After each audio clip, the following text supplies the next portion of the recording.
क्या आपको भी कभी ऐसा लगा है कि कोई आपको देख रहा है? क्या आपने कभी अपने घर में किसी अनदेखी शक्ति की मौजूदगी महसूस की है? अगर हाँ, तो आप अकेले नहीं हैं। यहाँ डर का अड्डा में हम आपको लेकर चलेंगे एक ऐसे सफर पर जहाँ सच्ची डरावनी कहानियां, भूतिया जगहों के राज और अजीबोगरीब घटनाएं आपका इंतजार कर रही हैं। यहाँ हर कहानी आपको अंधेरे से डरना सिखाएगी। तो क्या आप तैयार हैं?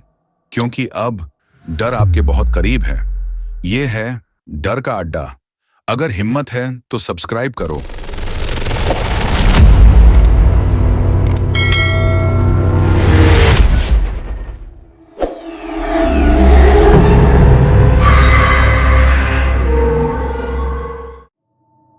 अमित एक आम नौजवान था जो अपने करियर को लेकर काफी गंभीर था।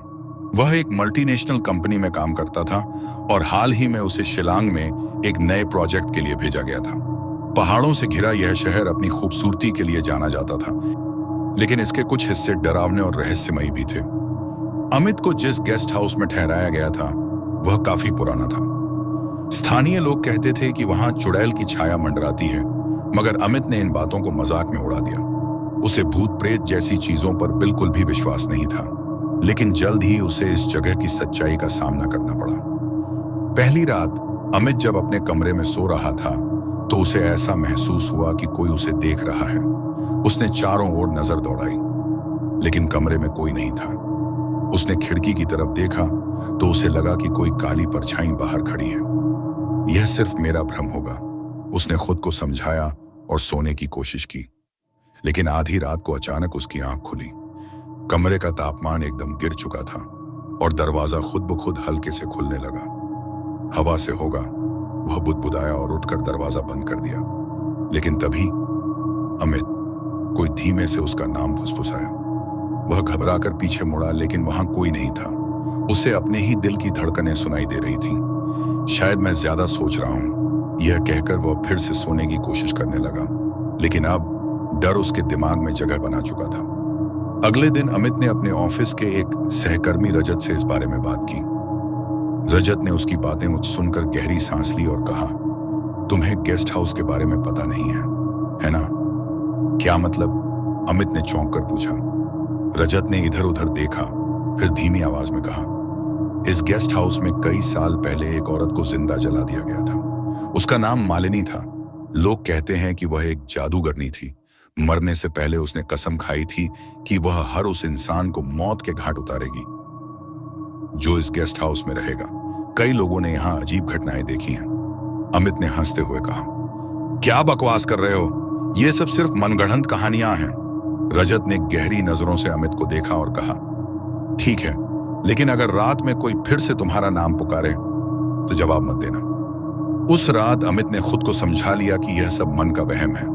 लेकिन जैसे ही घड़ी ने 12 बजाए, कमरे का तापमान फिर से गिर गया। खिड़की अचानक जोर से खुल गई और बाहर से एक सर्द हवा अंदर आई। अमित, फिर से वही आवाज, लेकिन इस बार वह सिर्फ कानों में नहीं गूंज रही थी, बल्कि कमरे में चारों तरफ से आ रही थी।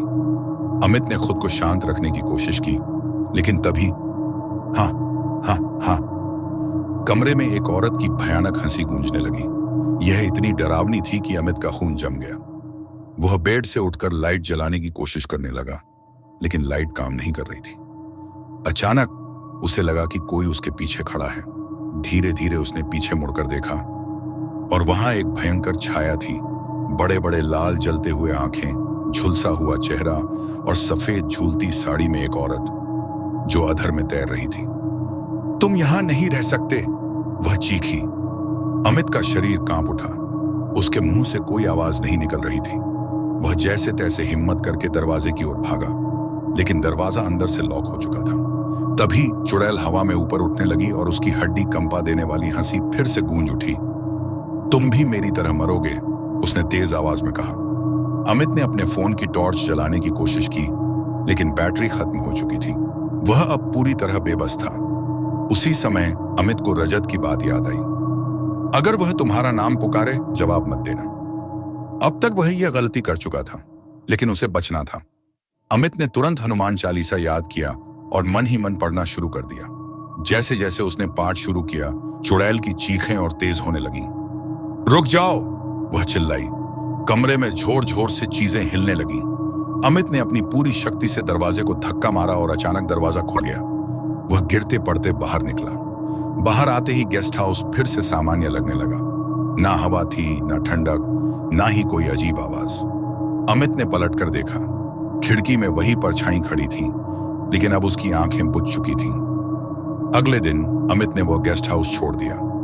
कुछ दिनों बाद अमित ने सुना कि उस गेस्ट हाउस को हमेशा के लिए बंद कर दिया गया, लेकिन हर रात वहां से एक औरत की हंसी की आवाज आज भी आती है। क्या तुमने भी कभी किसी अजनबी छाया को अपने आसपास महसूस किया है?